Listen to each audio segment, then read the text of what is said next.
India Legal presents Courts Roundup.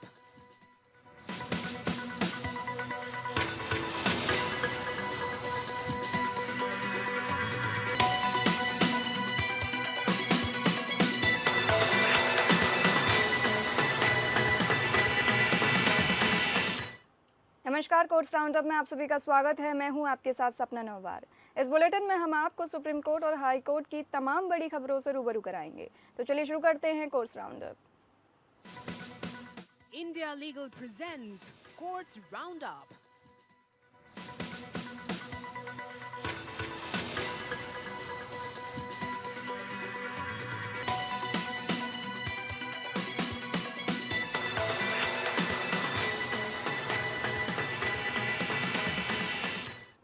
Supreme court ने जांच एजेंसियों को निर्देश दिया है कि वे आपराधिक मामलों में अभियुक्त को दी गई कानूनी सलाह के आधार पर वकीलों को मनमाने ढंग से समन जारी न करें। कोर्ट ने कहा कि वकीलों को भारतीय साक्ष्य अधिनियम की धारा 132 के तहत विशेषाधिकार प्राप्त है, जिसके तहत वे अपने मुवक्किलों के साथ निजी तौर पर किए गए संचार का खुलासा नहीं कर सकते हैं। कोर्ट ने निम्नलिखित निर्देश जारी किए हैं। एक, वकीलों को समन जारी करने पर रोक। जांच एजेंसी वकील को समन जारी नहीं कर सकती है जब तक कि यह भारतीय साक्ष्य अधिनियम की धारा 132 के किसी अपवाद के अंतर्गत न आता हो। अपवाद के मामले में प्रक्रिया। यदि अपवाद के तहत वकील को समन जारी किया जाता है तो इसमें विशेष रूप से उन तथ्यों का उल्लेख होगा जिन पर अपवाद का आधार लिया जाना है। समन पुलिस अधीक्षक के पद के नीचे के पद के सीनियर अधिकारी की सहमति से जारी किया जाएगा। न्यायिक पुनर्विचार। समन वकील या मुवक्किल के रहने पर न्यायिक पुनर्विचार के अधीन होगा। वकील की परिभाषा। वकील वह है जो किसी मुकदमेबाजी, गैर मुकदमेबाजी या मुकदमे पूर्व मामले में संलग्न है। दस्तावेजों का प्रस्तुत करना। वकील के कब्जे में मुवक्किल के दस्तावेजों का प्रस्तुत करना भारतीय साक्ष्य अधिनियम की धारा 132 के तहत विशेषाधिकार के अंतर्गत नहीं आएगा। डिजिटल उपकरणों की जांच। यदि जांच अधिकारी डिजिटल उपकरणों को पेश करने का निर्देश देता है तो यह निर्देश केवल अदालत के समक्ष पेश करने का होगा।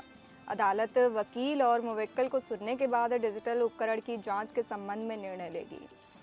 कोर्ट ने इन निर्देशों के साथ स्वप्रेरणा से मामले का निपटारा कर दिया और विशेष अनुमति याचिका में वकील को जारी समन रद्द कर दिया।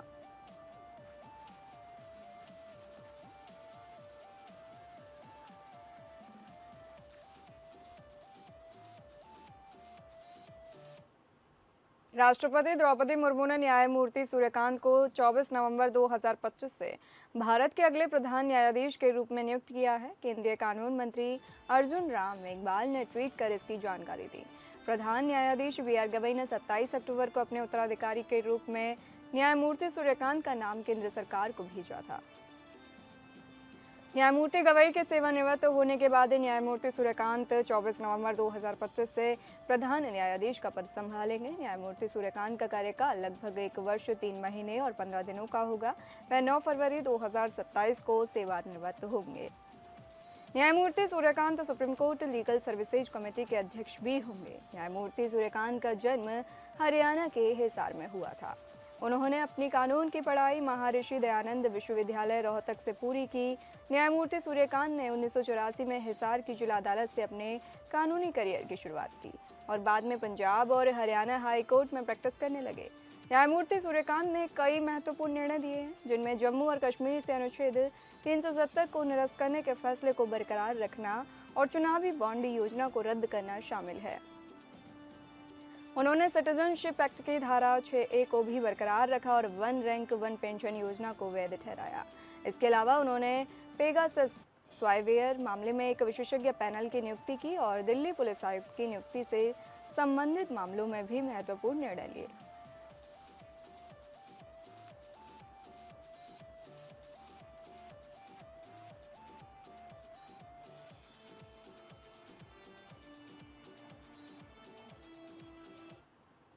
आवारा कुत्तों के मामले में सुप्रीम कोर्ट के आदेश का पालन न करने पर राज्यों के मुख्य सचिवों को अदालत में पेश होने के मामले को सॉलिसिटर जनरल तुषार मेहता ने सुप्रीम कोर्ट के सामने उठाया। एसजी तुषार मेहता ने कोर्ट से मांग करते हुए कहा कि राज्यों के मुख्य सचिवों को वीसी से पेश होने की इजाज़त दी जाए। सुप्रीम कोर्ट ने एसजी की मांग ठुकराई। अब राज्यों के मुख्य सचिवों को 3 नवंबर को होने वाली सुनवाई में कोर्ट में होना होगा। आवारा कुत्तों के मामले में 3 नवंबर को राज्यों केंद्र शासित प्रदेशों के मुख्य सचिवों को फिजिकली सुप्रीम कोर्ट में पेश होना ही होगा। सुप्रीम कोर्ट इस मामले में बेहद सख्त नजर आ रहा है। कोर्ट ने साफ कर दिया है कि किसी को भी वर्चुअल पेशी की इजाज़त नहीं है। दरअसल सॉलिसिटर जनरल तुषार मेहता ने राज्य केंद्र शासित प्रदेशों के मुख्य सचिवों को प्रत्यक्ष रूप से पेश होने से छूट देने की मांग की थी, लेकिन सुप्रीम कोर्ट ने इसे खारिज कर दिया है। आवारा कुत्तों के मामले पर सॉलिसिटर जनरल की अपील पर सुप्रीम कोर्ट ने कहा, राज्यों केंद्र शासित प्रदेशों के मुख्य सचिवों को पेश होना ही होगा। सॉलिसिटर जनरल तुषार मेहता ने राज्य केंद्र शासित प्रदेशों के मुख्य सचिवों को प्रत्यक्ष रूप से पेश होने से छूट देने की मांग की थी। सॉलिसिटर जनरल ने कहा था कि उन्हें प्रत्यक्ष रूप से पेश होने की बजाय वर्चुअल रूप से पेश होने दे। इसके जवाब में जस्टिस विक्रम नाथ ने कहा, नहीं, उन्हें प्रत्यक्ष रूप से आने दे। यह बहुत दुर्भाग्यपूर्ण है कि न्यायालय यहाँ समय दे रहा है। सरकार नियम बनाती है, कोई कार्रवाई नहीं करती। अदालती आदेश पर सो रहे हैं, उन्हें आने दीजिए, हम उनसे निपट लेंगे। उन्हें प्रत्यक्ष रूप से आकर बताना होगा कि अनुपालन हलफनामे क्यों दाखिल नहीं किए गए।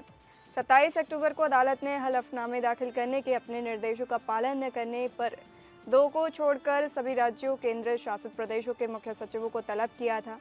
दरअसल 27 अक्टूबर को अदालत ने हलफनामा दाखिल करने के अपने निर्देशों का पालन न करने के लिए तेलंगाना और पश्चिम बंगाल को छोड़कर अन्य सभी राज्यों केंद्र शासित प्रदेशों के मुख्य सचिवों को तलब किया है।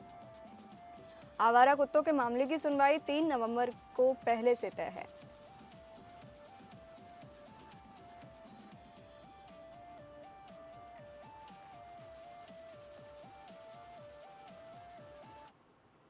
सुप्रीम कोर्ट ने राज्य बार काउंसिलों को निर्देश दिया है कि वे एनरोलमेंट फीस के रूप में 750 रुपये से अधिक शुल्क ना लें। कोर्ट ने बार काउंसिल ऑफ इंडिया को निर्देश दिया है कि वह सभी राज्य बार काउंसिलों को एक परिपत्र जारी कर इस फैसले का पालन करने के लिए कहें। कोर्ट ने यह भी चेतावनी दी है कि यदि कोई राज्य बार काउंसिल इस निर्देश का पालन नहीं करती है तो उसके खिलाफ अवमानना की कार्रवाई की जाएगी। फैसले के मुख्य बिंदु हैं एनरोलमेंट फीस सामान्य वर्ग के वकीलों के लिए 750 रुपये और अनुसूचित जाति अनुसूचित जनजाति वर्ग के वकीलों के लिए 125 रुपये। बार काउंसिल ऑफ इंडिया का परिपत्र बीसीआई को सभी राज्य बार काउंसिलों को एक परिपत्र जारी करने का निर्देश दिया गया है, जिसमें उन्हें सुप्रीम कोर्ट के फैसले का पालन करने के लिए कहा जाएगा। अवमानना की कार्रवाई, यदि कोई राज्य बार काउंसिल इस निर्देश का पालन नहीं करती है तो उसके खिलाफ अवमानना की कार्रवाई की जाएगी। दस्तावेजों की वापसी, राज्य बार काउंसिलों को निर्देश दिया गया है कि वे आवेदकों के दस्तावेजों को तुरंत वापस करें और निर्धारित शुल्क से अधिक शुल्क नहीं लें। सुप्रीम कोर्ट का यह फैसला वकीलों के लिए एक महत्वपूर्ण कदम है जो राज्य बार काउंसिलों द्वारा ली जा रही अत्यधिक एनरोलमेंट फीस के खिलाफ लड़ रहे थे। अब देखना यह होगा कि राज्य बार काउंसिलें इस फैसले का पालन करती हैं या नहीं।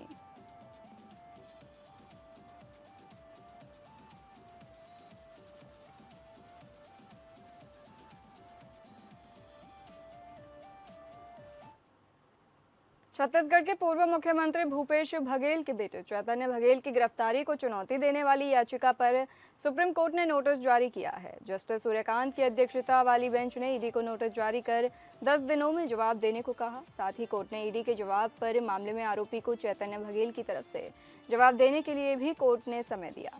सुनवाई के दौरान चैतन्य बघेल के लिए पेश वकील कपिल सिब्बल ने कहा कि ईडी ने पूछताछ के लिए समय नहीं दिया और इस आधार पर गिरफ्तार कर लिया कि इसने जांच में सहयोग नहीं किया, जबकि इस आधार पर गिरफ्तारी नहीं की जा सकती, इसलिए हमने अपनी गिरफ्तारी को चुनौती दी है। वहीं ईडी की तरफ से एएसजी राजू ने कहा कि सुप्रीम कोर्ट ने हमें 3 महीने में जांच पूरी करने का समय दिया है। दरअसल 2161 करोड़ रुपए के कथित शराब घोटाले से जुड़े मामले की जांच सीबीआई और ईडी दोनों एजेंसियां कर रही हैं। ईडी की जांच के अनुसार इस घोटाले में 2019 से 2022 के बीच छत्तीसगढ़ सरकार के खजाने को नुकसान पहुंचाया और भारी अनियमितता की गई। छत्तीसगढ़ में 2019 से 2022 के बीच शराब के व्यापार में हेरफेर के आरोपों की जांच कर रही ईडी ने पूर्व मुख्यमंत्री भूपेश बघेल के खिलाफ मनी लॉन्ड्रिंग का मामला दर्ज किया। आरोप है कि बघेल ने शेल कंपनियों और अचल संपत्ति में निवेश के माध्यम से अपराध की आय का एक हिस्सा मनी लॉन्ड्रिंग किया। छत्तीसगढ़ हाईकोर्ट ने बघेल की गिरफ्तारी को चुनौती देने वाली याचिका खारिज कर दी। कोर्ट ने कहा कि ईडी ने बिना अनुमति के आगे की जांच की, लेकिन यह केवल एक प्रक्रियात्मक अनियमितता है जो जांच को अवैध नहीं बनाती। बघेल ने हाई कोर्ट के फैसले को सुप्रीम कोर्ट में चुनौती दी है। उन्होंने तर्क दिया है कि ईडी द्वारा प्रक्रियात्मक अनियमितता के कारण पूरी प्रक्रिया शून्य हो गई है और उनकी गिरफ्तारी अवैध है।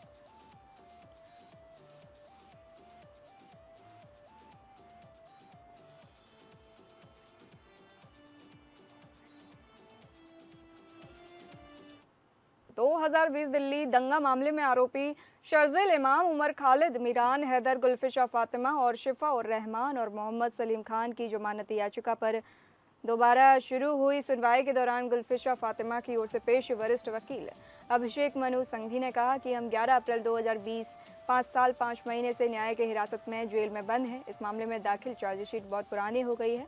उन्होंने कहा इस मामले में पहली चार्जशीट 16 सितंबर 2020 में दाखिल हुई है।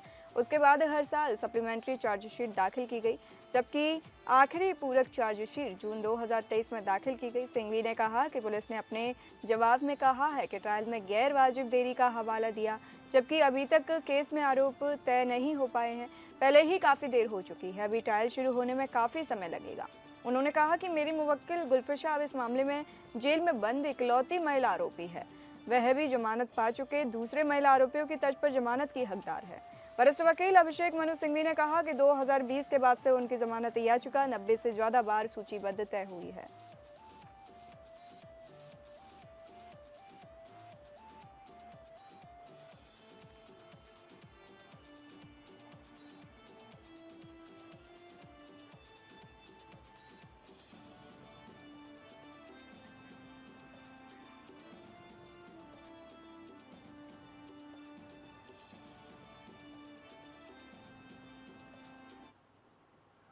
ये दोहराते हुए कि आग लगने का सटीक कारण तब तक अप्रासंगिक है जब तक कि बीमित व्यक्ति आग लगाने वाला ना हो। सुप्रीम कोर्ट ने नेशनल इंश्योरेंस कंपनी द्वारा दायर अपील खारिज की और कई स्रोतों से लगी आग से हुए नुकसान के लिए बीमित व्यक्ति के दावे को बरकरार रखा। अदालत ने कहा एक बार यह स्थापित हो जाने पर कि नुकसान आग के कारण हुआ और धोखाधड़ी का कोई आरोप निर्णय नहीं है, यह बीमित व्यक्ति आग लगाने वाला है, आग लगने का कारण अप्रासंगिक है, यह मानना और अनुमान लगाना होगा कि आग आकस्मिक थी और अग्नि बीमा पॉलिसी के दायरे में आती है।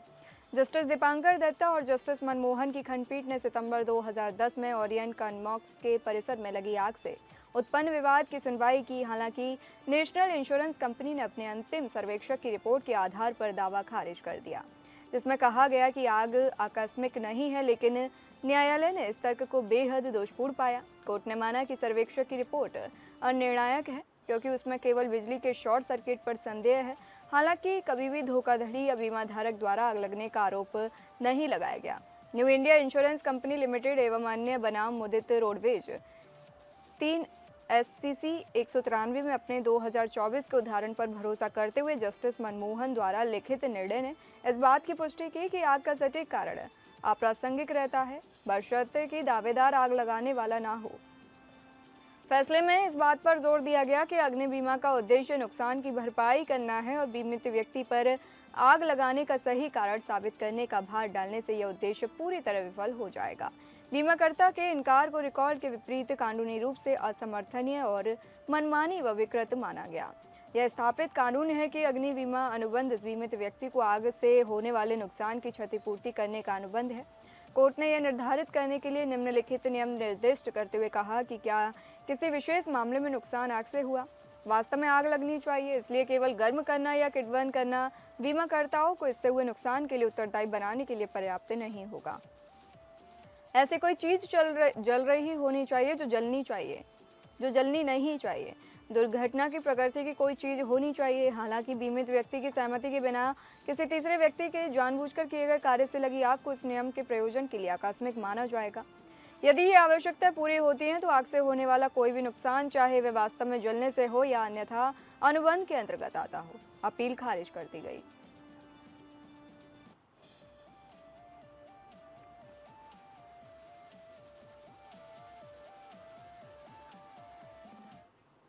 सुप्रीम कोर्ट ने 85 वर्षीय महिला के साथ बलात्कार, लूट और हत्या के आरोपी व्यक्ति की दोष सिद्धि यह कहते हुए रद्द की कि अभियोजन पक्ष का मामला जो केवल परिस्थितिजन्य साक्ष्यों पर आधारित है, उचित संदेह से परे दोष सिद्ध करने में विफल रहा।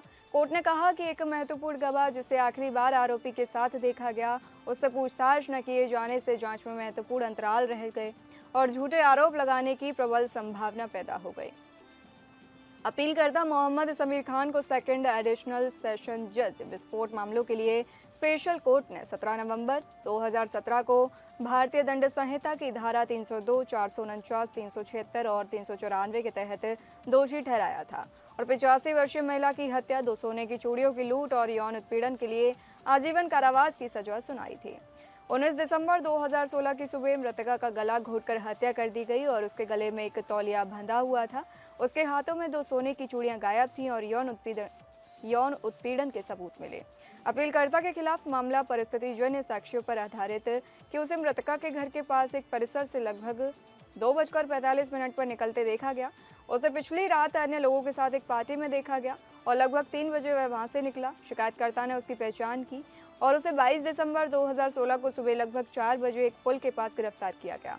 अस्पताल में उसने कथित तौर पर अपना अपराध स्वीकार किया और अपनी जेब से 2 चूड़ियां निकाली। अपीलकर्ता ने अपने खिलाफ मामले से इनकार किया, दावा किया कि उसे झूठा फंसाया गया है, हिरासत में यातना दिए जाने का आरोप लगाया और चूड़ियों की बरामदगी पर भी विवाद किया। अपीलकर्ता तमिल मूल का नहीं है और केवल हिंदी और मणिपुरी भाषाएं बोलता है। मद्रास हाईकोर्ट ने 28 अक्टूबर 2021 को इस फैसले को बरकरार रखा था। सुप्रीम कोर्ट में अपील में जस्टिस दीपांकर दत्ता और जस्टिस एजी मसीह की खंडपीठ ने मद्रास हाईकोर्ट का फैसला रद्द कर दिया। मार्कर्स नाम के एक व्यक्ति जिसे आखिरी बार आरोपी के साथ देखा गया, उससे गवाह के रूप में पूछताछ नहीं की गई जो आरोपी के ठिकाने के बारे में अच्छी तरह से जानकारी दे सकता है। जब पूछा गया कि इस व्यक्ति को गवाह के रूप में क्यों नहीं पेश किया गया तो अभियोजन पक्ष ने जवाब दिया कि वह मामले का महत्वपूर्ण गवाह नहीं था। यह देखते हुए कि अभियोजन पक्ष द्वारा मार्कर्स को गवाह के रूप में शामिल न करना उनके मामले पर संदेह पैदा करता है। जस्टिस मसीह द्वारा लिखित निर्णय में कहा गया कि इस संदर्भ में एक पहलू जो अपने आप में विरोधाभास है और जांच की दक्षता, ईमानदारी और निष्पक्षता पर संदेह पैदा कर सकता है, वह है मार्कस का बयान दर्ज न करना, जो वह व्यक्ति है जो अपीलकर्ता के साथ था और जिसने उसे आखिरी बार देखा था। इसके अलावा शिकायतकर्ता की पहचान सुनिश्चित नहीं हो पाई क्योंकि उसकी पहचान के लिए कोई पहचान परेड नहीं कराई गई।